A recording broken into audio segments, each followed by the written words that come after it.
Assalamualaikum warahmatullahi wabarakatuh. Perkenalkan, nama saya Rahiyal Zafa Putri dengan NIM 225-160-11-11-003 dari Program Studi Teknik Bioproses jurusan Teknik Biosistem Fakultas Teknologi Pertanian Universitas Brawijaya.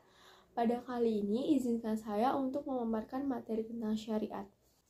Di dalam syariah terdapatnya namanya mahzab. Lalu, apakah itu mahzab? Mahzab ialah kelompok perbedaan aliran-aliran dalam fikih. Lalu, terdapat pula namanya firqah dan agama baru. Apa perbedaan keduanya?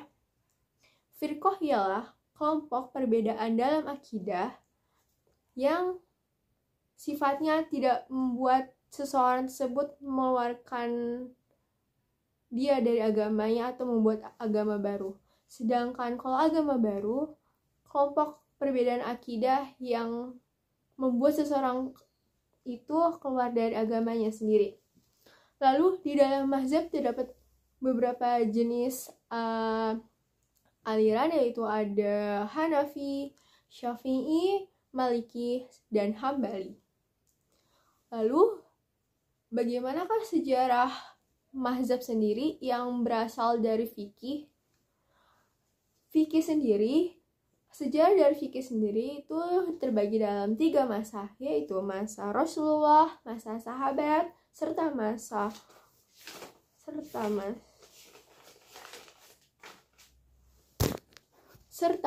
Fatihin.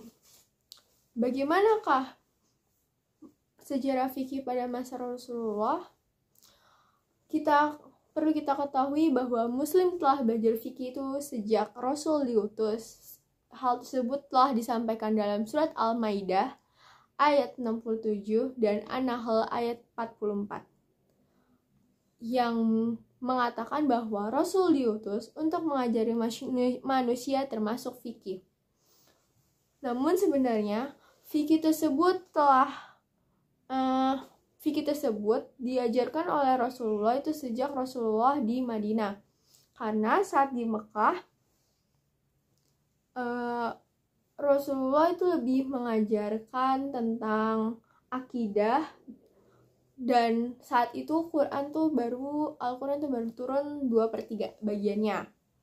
Lalu pas di Madinah, baru Rasulullah benar-benar mengajari tentang hukum diri, tentang kayak ke hukum antara sesama manusia atau masyarakat, itu yang terdapat di dalam 1/3 Al-Quran. Dan di masa tersebut belum ada istijad,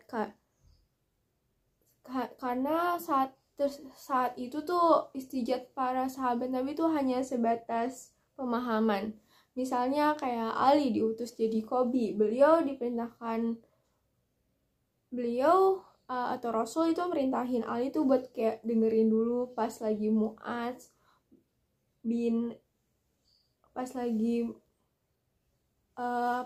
diberikan ceramah gitu, baru kita kayak ngomentarin.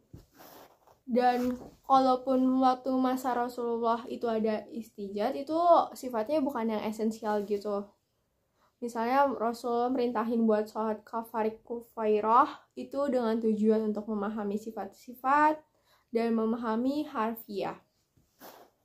Lalu setelah Rasulullah wafat, barulah mulai pindah ke masa sahabat.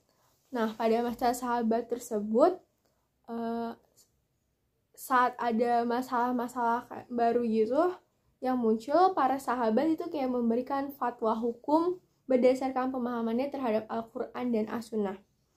Mereka akan mengambil Nabi secara langsung yang ada untuk jelasin masalah tersebut. Kalaupun misalnya nggak ada lafaz yang menjelaskan tentang aturan permasalahan tersebut, mereka akan beristijihad bersama. Lalu saat itulah pengetahuan mereka tumbuh terhadap Nabi dan intensitas interaksi mereka kepada Rasul. Terus tentang pengetahuan tentang asbabun nuzul termasuk penerapannya bakal bertambah. Selain itu, Pembelajaran tersebut dapat menarik kemaslahatan atau menolak kemaslahatan yang dijelaskan oleh dalil.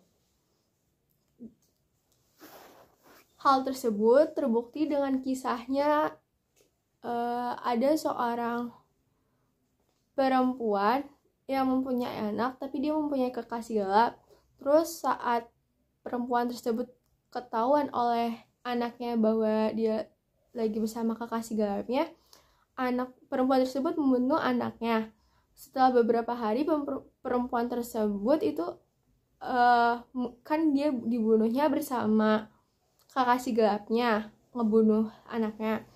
Nah, saat beberapa hari ibu dari anak tersebut atau perempuan tersebut itu kayak pura-pura mencari tahu anaknya di mana setelah ketahuan ada bangkai yang dihinggapi oleh lalat-lalat. Lalu saat ketahuan kalau ibu tersebutlah pelakunya, ada seseorang yang lapor ke Umar bin Khattab. Lalu pada saat itu tuh Umar bin Khattab kayak bingung gitu, kayak apa yang harus saya lakukan. Lalu datanglah Ali bin Abi Thalib dan memberikan perumpamaan, yaitu jika terdapat sekelompok orang yang dengan sengaja mencuri seekor unta dan masing-masing mengambil bagian dari itu, apakah Anda akan memotong tangannya gitu? Memotong tangan mereka semua? Lalu Umar menjawab, ya, aku akan memotong tangan mereka. Nah, Ali bin Abi Thalib jawab lagi kayak, ya sudah, lakukanlah hal yang sama kepada perempuan dan laki-laki kekasih gelapnya itu. Akhirnya, Umar memberikan saran tersebut kepada seseorang yang bertanya kepada Umar. Hal tersebut dijelaskan di dalam As-Sun Abdul Razak. Kitab dijelaskan oleh As-Sun Abdul Razak. Nah, pada saat mazhab sahabat itu tidak hanya bersumber dari Al-Quran atau As-Sunnah doang, tapi mereka juga mencari sumber-sumber dari masyarakat kaum muslim yang memungkinkan jika ada hadis Nabi yang terkait masalah tertentu sehingga bisa diatasin dengan lebih cepat dan mudah. Hal tersebut sesuai dengan kisahnya dari Maimun bin Ihram. Dia mengatakan bahwa Abu Bakar jika datang orang yang bersengketa, maka beliau akan melisi Al-Quran. Jika beliau dapat sesuatu dari Al-Quran untuk menghukumi, maka beliau akan menghukumi berdasarkan Al-Quran tersebut. Namun jika beliau tidak dapat melihat atau neliti apakah ada sunnah, jika beliau tidak dapat dari Al-Quran, maka dia akan meliti ke hadis atau as-sunnah. Lalu jika tidak dapat juga, maka beliau akan keluar bertanya kepada kaum muslimin. Nah, pas itu Abu Bakar keluar menemui orang yang tahu tentang hadis tersebut, dan Abu Bakar memutuskan masalah yang sebelumnya berdasarkan pendapat dari orang yang beri info ke dia. Nah, misalkan lagi kalau kita udah nanya, udah lihat di Al-Quran nggak ada, terus di As-Sunnah juga nggak ada, terus nanya seseorang orang sekitar kaum muslim itu juga nggak ada, barulah bakal memanggil kaum muslimin yang lain beserta pemimpin dan ulama-ulama, lalu diadakan musyawarah kepada mereka. Jika sepakat, beliau akan memutuskan kasus tersebut berdasarkan hasil dari musyawarah yang mereka rapatkan, yang tentunya harus sesuai dengan hukum syariah. Nah, dari kisah tersebut kita dapat tahu nih bahwa kalau ada masalah tuh umumnya para sahabat Nabi tuh bakal melakukan diskusi atau musyawarah dahulu, lalu sebelum akhirnya final muncul fatwa hukum. Nah, pada masa sahabat itu terjadilah kutukan atau penaklukan. Jadinya para sahabat Nabi itu mencar ke berbagai tempat, sehingga pastinya satu sama lain tuh susah untuk bertemu. Sehingga sahabatnya beristijat sehingga ketika ada masalah itu sahabat-sahabat Nabi bakal beristijat menurut pengetahuan mereka sendiri. Dan saat itulah muncul ragam berbagai perbedaan pemahaman dari masing-masing kelompok. Namun, perbedaan tersebut belum sampai ke tahap perbedaan metode istijahnya. Saat itu tuh metode istijahnya masih sama, namun yaitu menggunakan Al-Quran dan As-Sunnah sebagai sumber utamanya dan berusaha mencari naf jika belum ketemu masalah diakui jika hanya dikatakan oleh dalil. Sehingga saat itu tuh benar-benar belum tidak ada perbedaan dalam metode istijahnya, tapi fikihnya doang yang berkembang, tapi nggak ada ngaruh dampak buruknya kepada hal-hal yang lain. Nah, menurut Qahtani dalam kitab Asy-Syafiyah al-Islamiyah halaman 373-374, istilah sahabat dalam Al-Furqan itu utama disebabkan oleh dua faktor, yaitu pertama, mayoritas lafaz Quran dan hadis itu zonni, dalalah atau spekulasi pendidikan maknanya, dan sunnah belum dispekulasikan atau ditulis. Yang kedua adalah sunnah belum dispekulasikan atau tulis, sehingga ada sahabat yang tahu dari sunnah tersebut, ada yang belum tahu juga. Jika itu yang menyebabkan, hal itulah yang menyebabkan terjadinya perbedaan antara pendapat satu sahabat Nabi dengan sahabat yang lainnya. Yang ketiga yaitu masa Fatihin. Di masa tersebut itu tetap menggunakan metode pada masa sahabat Nabi, yaitu menggunakan Al-Quran dan hadis. Namun saat itu terdapat metode tambahan, yaitu berdasarkan sumber itu Fatihin. Jadi Fatihin itu ialah fatwa-fatwa yang dibawakan oleh para sahabat Nabi dari berbagai tempat. Di masa tersebut dapat disimpulkan bahwa istilah fikih yang sedikit dan hanya pemahaman terhadap nafs itu belum sampai ke metode istijihad. Lalu bagaimanakah mazhab itu dapat terbentuk? Mazhab baru terbentuk itu di zaman Fatihin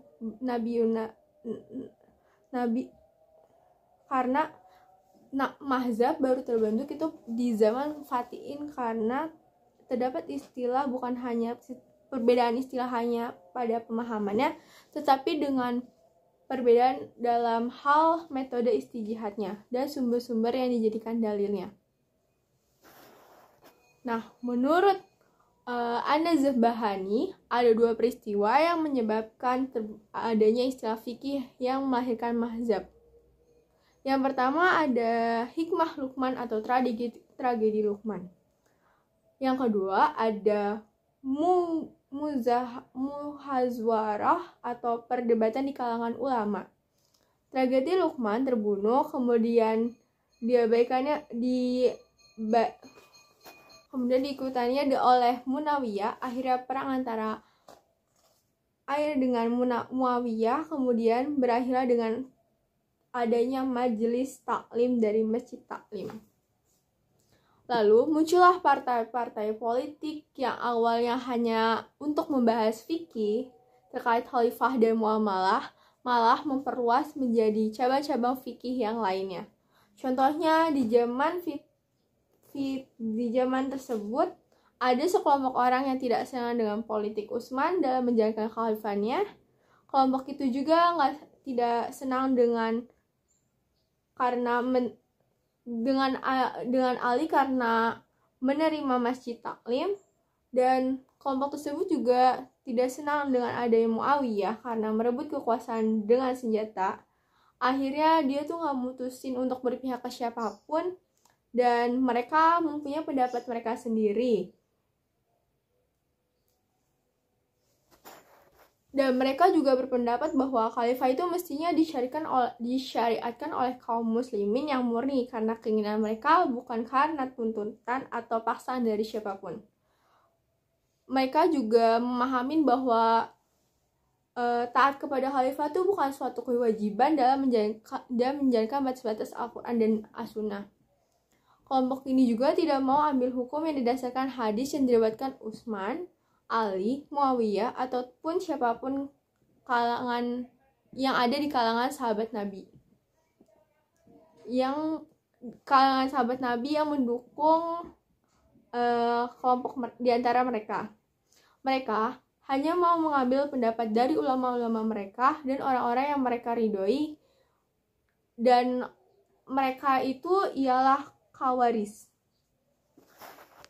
Intinya, Khawarij itu muncul berawal dari partai politik yang awalnya ingin membahas tentang fikih, namun pembahasannya meluas ke hal-hal yang lainnya. Adapun kelompok lainnya yaitu kelompok yang mencintai Ali dan keturunannya, serta mereka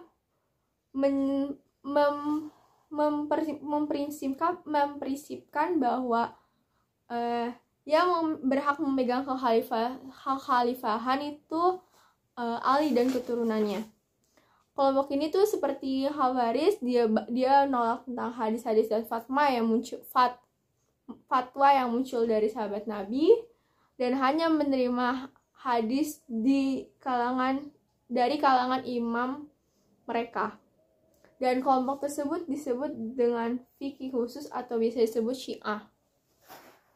Lalu yang kedua ada muazwarah atau perdebatan di kalangan ulama.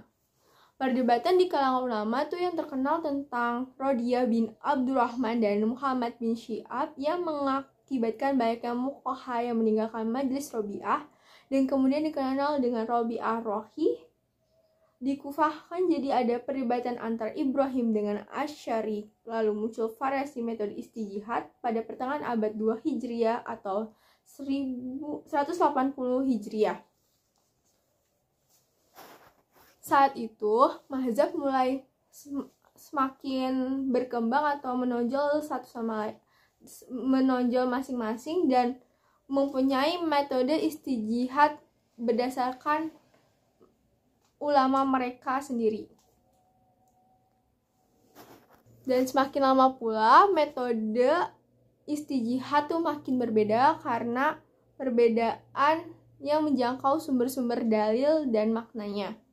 Dari situlah terbentuk mazhab-mazhab. Setiap mazhab punya metode istijihad sendiri dan punya sumber-sumber dalil sendiri yang diakuinya. Nah, karena terdapat banyaknya mazhab itu, sebenarnya mazhab itu hanya perbedaan metode karena mazhab itu kan berasal dari perbedaan metode istijihad itu. Nah, sebenarnya tuh metode istijihad tuh dibagi perbedaannya dalam 3 hal, yaitu 1 berdasarkan sumber dalil yang dipakai, 2 berdasarkan cara pandang terhadap nas, dan 3 berdasarkan pemaknaan bahasa. Yang pertama dari sumber dalil.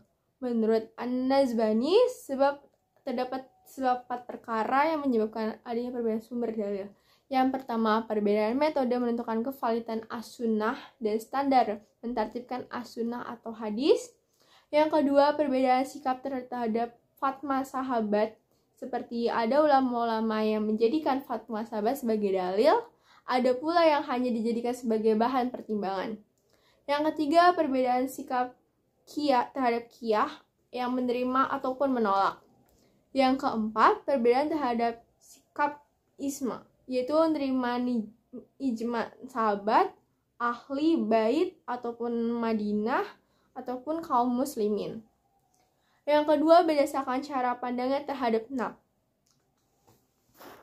Berdasarkan cara pandang atau nasnya itu terdapat 2, yaitu yang pertama berdasarkan ada yang terikat dengan lafaz ya, atau biasa disebut ahlul hadis, dan ada pula yang ada yang memahami bahwa ada makna-makna implisit lain di dalam lafaz tersebut atau biasanya disebut dengan ahlul rois. Yang ketiga, perbedaan berdasarkan pemahaman bahasanya, yaitu ada mantuk dan mahfudz. Mantuk yaitu makna implisit dan mahfudz itu makna dari eksplisitnya.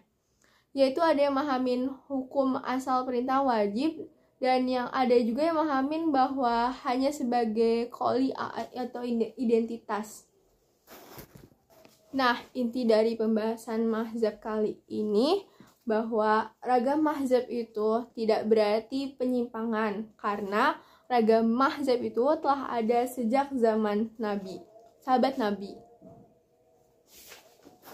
Dan hal tersebut menjadi suatu hal yang wajar karena memang Islam sendiri mendorong istijihad hingga adanya hadis-hadis yang berisi tentang kalau benar itu dapat pahala 2, kalau salah dapat 1. Intinya berarti kan Islam tuh kayak ngedorong untuk berkembang dalam hal istijihadnya sendiri kan. Dan Islam mendorong juga terikat hukum syariat yang menyebabkan mungkinnya terjadinya pendapat. Demikian pembahasan tentang syariat kali ini, kurang lebihnya mohon maaf dari saya. Wassalamualaikum warahmatullahi wabarakatuh.